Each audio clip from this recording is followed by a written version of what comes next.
আসসালামু আলাইকুম বন্ধুরা, আশা করি সকলেই ভালো আছেন। এই হচ্ছে আমার বাগানের গাছগুলো দেখতে পাচ্ছেন। কমলা, ম্যারিন্ডারিন এবং আঙ্গুরের বিয়ারুটগুলো এইভাবে রোপণ করা আছে। তো এদিক দিয়েও অনেক আছে, যেগুলো খালি, যেগুলো এগুলো আসলে আমার শত্রুপক্ষ ভেঙে ফেলেছিল, সেগুলা এই যে এগুলোকে ভেঙে ফেলেছিল। এগুলোকে পরে নতুন করে আমি গ্রাফটিং করে দিই। এটা এই যে ওটা গ্রাফটিং করে দিই। এগুলো সব বিয়ারুট চারা, এগুলো সব শেপ দেওয়া হবে, বড় হচ্ছে।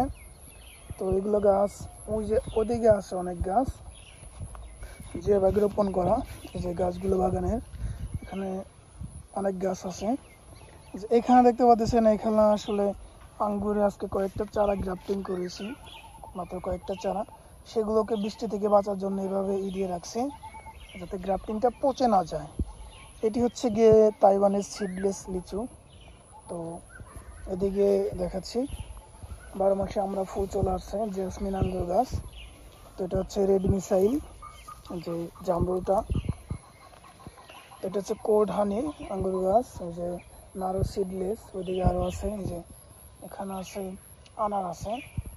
তো এইদিকে আরও অনেক আছে, এই যে অনেক এখানে আঙ্গুরের বিয়ারুট চারাগুলো, এই চারাগুলো এগুলোকে আস্তে আস্তে শেপ দেওয়া হচ্ছে। এগুলো সব বিয়ারুট চারা, চায়না থ্রি লিচু ওই যে ওখানে আছে।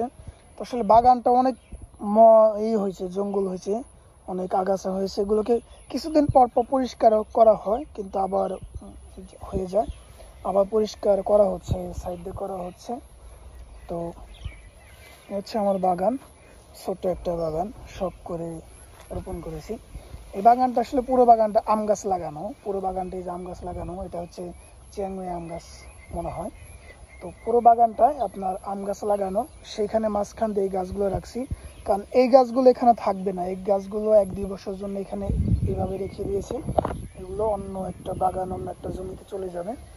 তো এগুলো এভাবেই রেখে দিয়েছি আমের বাগানের মধ্যে, যেহেতু ওই জায়গাটা এখন তো তৈরি হয়নি, সেজন্য এভাবে রেখে দিয়েছি। তো এই হচ্ছে আমার ছোট্ট বাগান। জানি না কত লক্ষ টাকা এখানে ইনভেস্ট করেছি, আসলে অতভাবে গোনা হয়নি। তো আমার বাগানটা মোটামুটি আপনারা দেখলেন, কেমন লাগলো অবশ্যই জানাবেন। এই বাগান থেকে আমি ভিডিও সব কিছু করে আপনাদেরকে জানাই। ততক্ষণ যা বললাম আশা করি বুঝতে পেরেছেন। ভিডিওটি ভালো লাগলে অবশ্যই একটু লাইক দিবেন, অবশ্যই চ্যানেলটিকে সাবস্ক্রাইব করে রাখবেন, আর ফেসবুক থেকে দেখে থাকলে অবশ্যই ফেসবুক পেজটিকে ফলো করে রাখবেন।